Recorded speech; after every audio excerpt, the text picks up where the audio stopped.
사도신경으로 신앙 고백하시겠습니다. 전능하사 천지를 만드신 하나님 아버지를 내가 믿사오며 그 외아들 우리 주 예수 그리스도를 믿사오니 이는 성령으로 잉태하사 동정녀 마리아에게 나시고 본디오 빌라도에게 고난을 받으사 십자가에 못 박혀 죽으시고 장사한 지 사흘 만에 죽은 자 가운데서 다시 살아나시며 하늘에 오르사 전능하신 하나님 우편에 앉아 계시다가 저리로서 산자와 죽은 자를 심판하러 오시리라. 성령을 믿사오며 거룩한 공회와 성도가 서로 교통하는 것과 죄를 사하여 주시는 것과 몸이 다시 사는 것과 영원히 사는 것을 믿사옵나이다. 아멘. 오늘 함께 보실 말씀 로마서 1장 18절부터 20절 말씀입니다.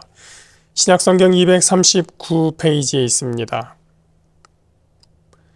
신약 239페이지 로마서 1장 18절부터 20절 말씀입니다.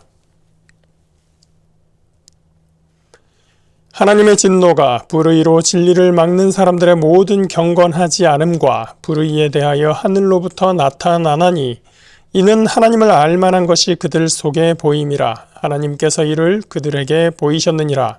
창세로부터 그의 보이지 아니하는 것들 곧 그의 영원하신 능력과 신성이 그가 만드신 만물에 분명히 보여 알려졌나니 그러므로 그들이 핑계하지 못할지니라. 아멘. 본문은 하나님의 진노가 나타난다는 것을 알리면서 그 이유가 사람들의 경건하지 않음과 불의함으로 인해서 진리를 막고 있기 때문이라고 말합니다. 그들의 행위가 부당한 이유가 뭐냐 하면 하나님께서 당신을 알 수 있는 것들을 그들에게 보이셨고 또 그들이 보았기 때문입니다. 그럼에도 불구하고 그들이 하나님을 모른 채 하고 있는 것이죠. 18절 말씀 함께 보겠습니다. 하나님의 진노가 불의로 진리를 막는 사람들의 모든 경건하지 않음과 불의에 대하여 하늘로부터 나타나나니. 하나님께서 진노하시는 대상은 불의한 사람들, 모든 경건하지 않음과 불의로서 진리를 막는 사람들입니다. 여기서 경건하지 않음은 하나님에 대한 것으로 불의는 사람에 대한 것으로 해석하는 경우가 있기도 합니다.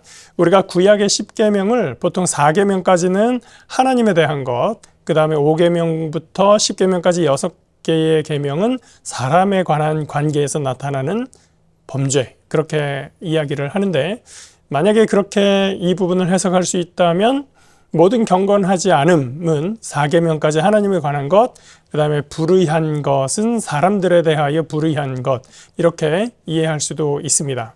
또 어떤 분들은 아니 하나님 사람 그렇게 구분하지 말고 바울이 얘기할 때는 둘 다 하나님에 대해서 이야기하는 것이다 라고 이야기하기도 합니다. 그래서 하나님에 대하여 경건하지 않고 또 하나님에 대하여 불의하게 살아가는 사람들에 대한 바울의 경고다, 그렇게 이야기하기도 합니다.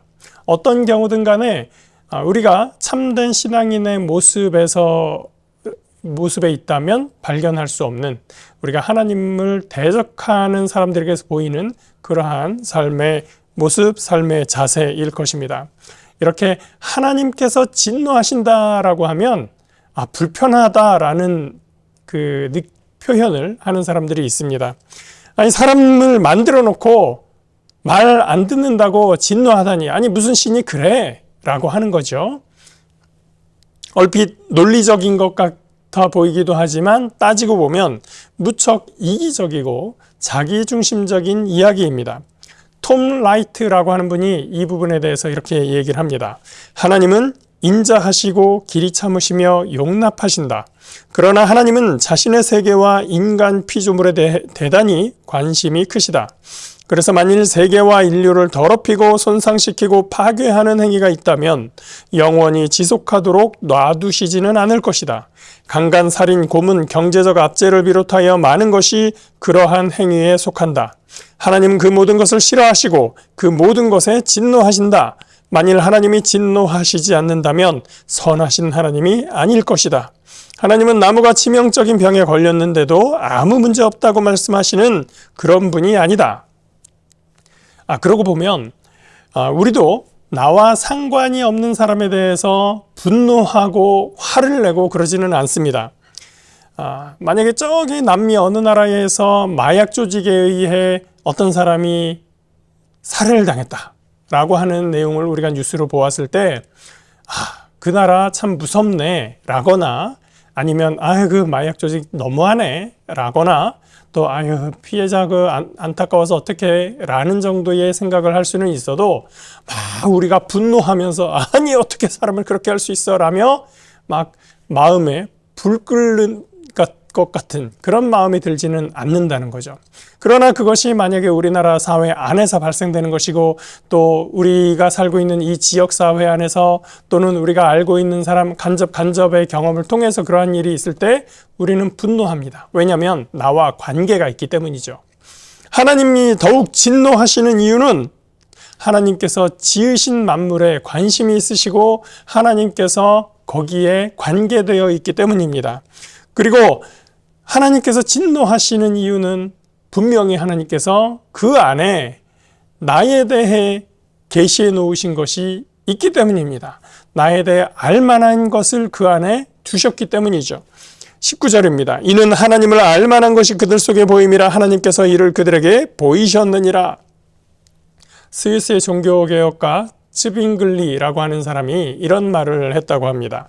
인간이 무엇인가를 곤충이 모르는 것처럼 하나님이 어떤 분인가를 우리 스스로는 알지 못한다.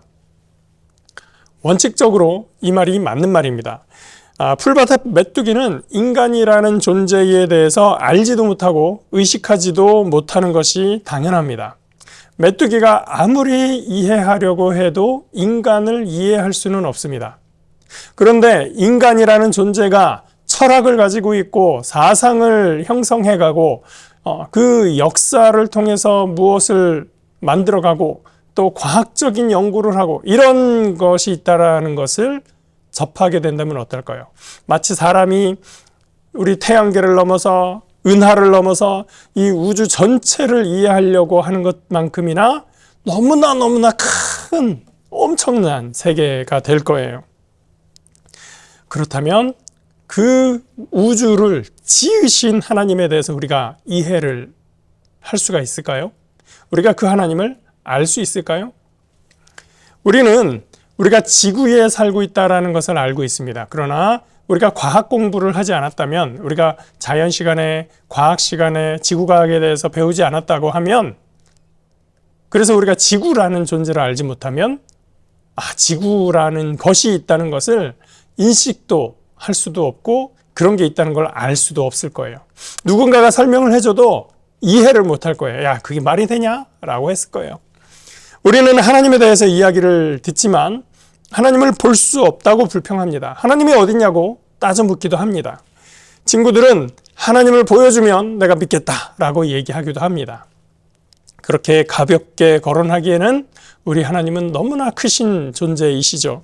우리가 밟고 있는 땅이 지구라는 걸 내 눈으로 확인하기는 너무나 어렵습니다. 우리가 우주 바깥으로 나가서 지구를 보기 전까지는 내 눈으로 지구를 확인할 수는 없는 거죠. 그런 의미에서 우주 만물을 지으신 하나님을 나의 눈으로 확인한다라고 하는 것은 너무나 막무가내의 생각일 수 있는 것입니다. 그래서 원칙적으로 츠빙글리가 한 말은 맞습니다. 제가 다시 한번 말씀드릴까요? 인간이 무엇인가를 곤충이 모르는 것처럼 하나님이 어떤 분인가를 우리 스스로는 알지 못한다. 인간이 스스로의 능력으로는 하나님을 알 수 없지만 하나님을 알 수 있는 방법이 있습니다. 하나님께서 알려주신 만큼은 우리가 알 수 있죠. 신학적인 용어로 이것을 계시라고 합니다. 계시라고 하는 것은 구름 속에서 음성이 나와서 들린다든지 환상이나 꿈속에서 하나님이 뭔가를 보여주어서 그걸 우리가 계시라고 할 수도 있지만 좀 더 큰 의미로는 원래 이 계시라는 말의 본래의 뜻은 보여준다라는 것입니다. 음성이라든지 환상이라든지 그것뿐만이 아니라 우리가 볼 수 있는 것, 우리가 경험할 수 있는 것, 그래서 우리가 하나님을 깨달을 수 있다면 그것이 계시가 되는 것이죠. 우리의 스스로의 능력으로는 절대로 하나님에 대해서 알 수도 없고 이해할 수도 없지만 하나님께서 자신을 계시하여 주심을 통하여 하나님께서 스스로 나타내심을 통하여 우리가 하나님을 알 수 있게 되는 것, 그것이 계시인 것입니다.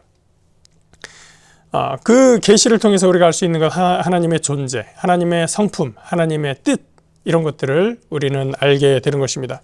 바울은 하나님께서 보이시고 그래서 하나님을 알 수 있는 것들이 있다고 말하고 있습니다. 하나님을 알 수 있는 것이 무엇이고 또 얼마나 보여주셨을까요? 20절 말씀입니다.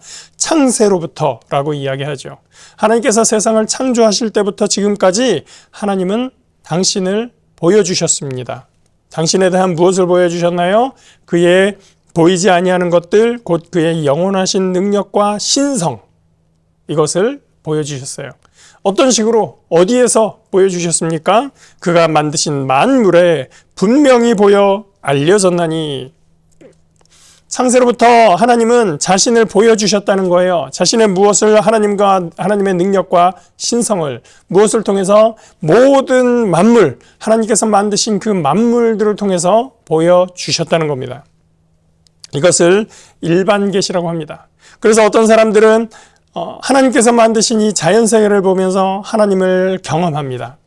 주 하나님 지으신 모든 세계, 내 마음속에 그리워볼 때 하늘의 별, 울려 퍼지는 뇌성, 주님의 권능, 우주의 찬내. 그런데 어떤 사람들은 그런 것을 보아도 전혀 하나님이 없다라고 말하고 있는 것입니다. 우리는 이 자연세계를 통해서 하나님께서 지으셨다라는 것을 선포할 수 있습니다. 하나님에 대해서 알 수 있는데, 하나님을 경험할 수 있는데 또 누군가는 굳이 거부하고 하나님의 일을 막아서고 있습니다. 그것에 대해서 바울이 말하는 것이죠. 그들이 핑계하지 못할지니라. 알아듣지 못하는 사람들도 있지만 알면서도 뭔가 그럴 것이 맞다, 그것이 맞다라고 믿음이 생길 수 있는데도 거부하는 사람들이 있습니다. 그러나 핑계치 못할 것이다. 오늘 본문에서 말하고 있는 대상, 그 진노의 대상은 대체로 이방인들입니다. 하나님을 알 수 있고 믿을 수 있으나 경건하지 않음과 불의로서 하나님을 반대하고 진리를 막아서는 사람들에 대한 경고의 메시지입니다. 그러나 믿음의 사람이라 할지라도 때로 우리는 연약해질 수 있습니다.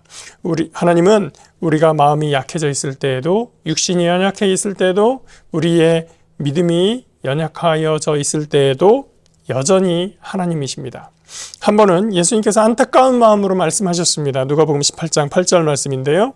내가 너희에게 이르노니 속히 그 원한을 풀어주시리라. 그러나 인자가 올 때에 세상에서 믿음을 보겠느냐 하시니라. 이 말씀은 예수님의 안타까운 믿음으로의 부르심입니다. 바울도 여기서 안타까움으로 이야기하고 있는 겁니다. 우리가 앞절에서 바울이 얼마나 복음에 대해 이야기하고 싶어 하는지, 복음을 전하고 싶어 하는지를 우리가 보았습니다. 그 안타까운 마음으로 경건함과 의로움의 이 독자들을 초대하고 있는 것입니다. 바울이 그 안타까움으로 인한 초청에 우리도 응할 뿐 아니라 우리 주위에 복음이신 예수 그리스도와 또 하나님의 사랑을 증거할 수 있는 저와 여러분 되시기를 주님의 이름으로 축복합니다. 기도하겠습니다. 사랑과 은혜의 하나님 감사합니다. 하나님께서 우리를 사랑하시고 하나님의 은혜로 우리를 부르시는 것을 감사합니다. 우리 속에 하나님을 아는 것을 보여주셨고 하나님께서 우리에게 나타내신 그 뜻을 우리가 깨달아 알게 하심을 감사합니다.